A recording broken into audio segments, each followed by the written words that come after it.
What if, instead of searching for an Earth-like planet, we began looking for a white dwarf to live nearby? Across the universe, we are scanning countless stars for planets that resemble Earth. But what if, rather than finding a naturally habitable world, we could design one ourselves and keep the habitability of our celestial home fully under our own control? Could white dwarfs allow us to extend our existence in the universe, not for millions or billions of years, but for trillions? When a supermassive star dies, it collapses under its own gravity and explodes as a supernova. Yet the black hole that remains is surprisingly small. A black hole with 10 times the mass of the Sun can still have a diameter of only about 60 kilometers.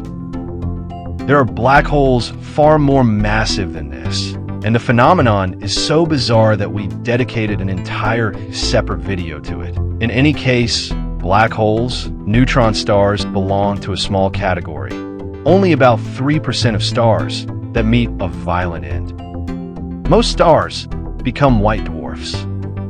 When the hydrogen in a star like our Sun begins to run out, it expels its outer layers, forming a beautiful nebula, while the core is left behind. That remaining core is what we call a white dwarf. What remains is compressed into an object of extraordinary density, roughly half to up to 1.4 times the mass of the Sun, packed into a volume about the size of Earth. Even a snowball-sized piece of such matter would weigh as much as a truck and could knock someone over instantly. Still incredibly dangerous, so why would we ever want to place anything near it? Recent research has shown that white dwarfs can still produce supernovae. In a binary star system, a white dwarf can accumulate mass from its companion, becoming so heavy that it eventually explodes. In 2023, scientists detected such a signal for the first time, suggesting that this process does not occur very frequently. That is reassuring, because it means white dwarfs are generally stable. The same stability applies to the energy they emit. So far, this makes them sound like promising candidates. But why exactly? Why would a white dwarf be a good place for us to live? White dwarfs can reach temperatures 30 to 40 times hotter than the Sun, making them some of the hottest objects in the universe. Young white dwarfs can have surface temperatures exceeding 250,000 degrees Celsius. Yet, they're not active stars. Their heat has no way to escape except through radiation. This process is extremely inefficient, allowing a white dwarf to cool so slowly that it may survive for 10 times the current age of the universe, around 100 quintillion years, a 1 followed by 20 zeros. This is what makes white dwarfs so attractive. Only after that immense span of time does a white dwarf become a black dwarf, a cold object that still retains strong gravity. That means white dwarfs may be among the very last stellar objects left in a dying universe, long after the lights have gone out everywhere else. But what is the downside? Any planets that once orbited a white dwarf were almost certainly destroyed during the path of its previous stellar life. Those that survived may have been ejected from the system or transformed from habitable worlds into frozen wastelands. White dwarfs are extremely small, meaning the Sun would appear almost absent from the sky. To place Earth within the habitable zone of a white dwarf, it would need to orbit roughly 70 times closer to the star than the current distance between Earth and the Sun. At such proximity, the gravity of the white dwarf would prevent the planet from rotating, locking it into a permanent day side and night side. Life might still be possible along the narrow boundary between the two. But as mentioned earlier, we cannot assume that planets are even a viable option when it comes to white dwarfs. So, the question becomes, is it possible to design something ourselves? In the 1970s, Gerard O'Neill proposed a structure designed to create gravity in space, the so-called O'Neill cylinder. The cylinder rotates, generating centrifugal force.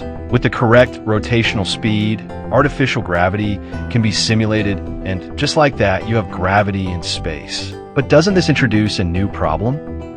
With a closed cylinder, How could you ever receive energy from a star?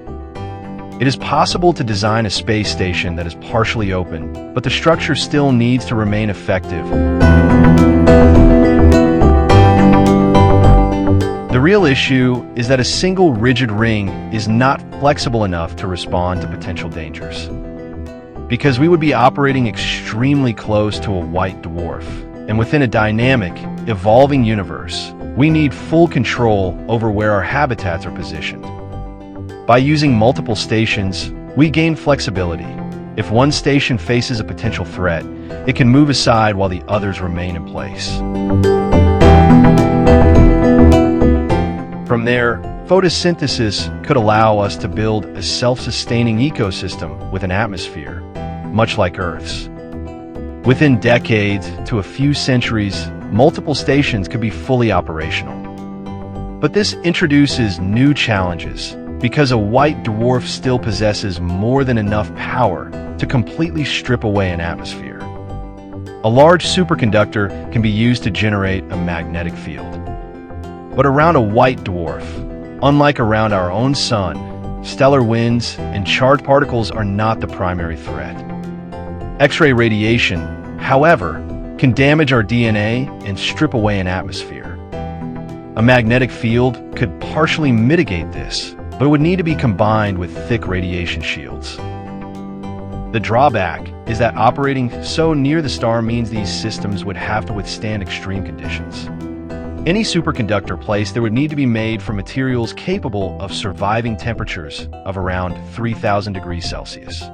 The stations could also be rotated so that, in combination with heat shields and magnetic fields, carefully controlled amounts of stellar light are allowed in, just enough to sustain an ecosystem while keeping the inhabitants protected. A white dwarf offers two resources: gravity and an enormous amount of heat, along with residual photons.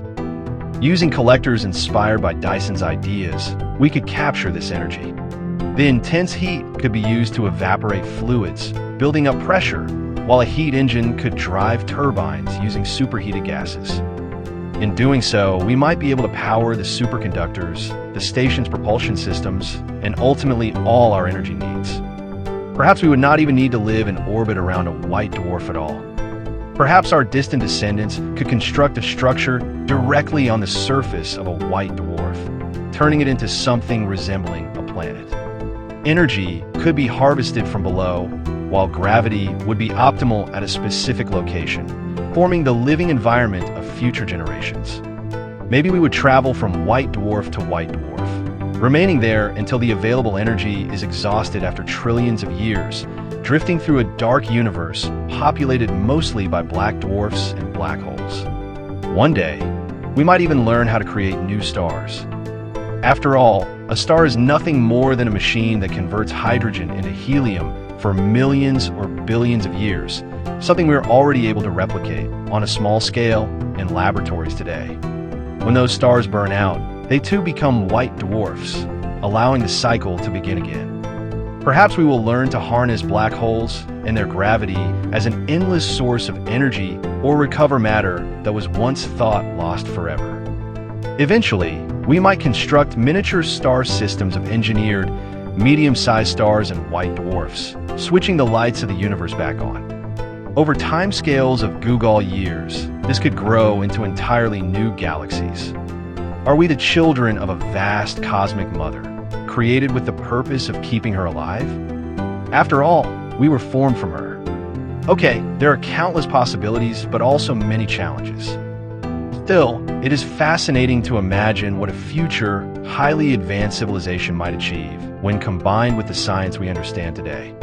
What we do know is that we are living in a remarkable era, one in which the universe is still filled with light. And who knows, perhaps within our own generation, we may even visit some of those cosmic beacons ourselves.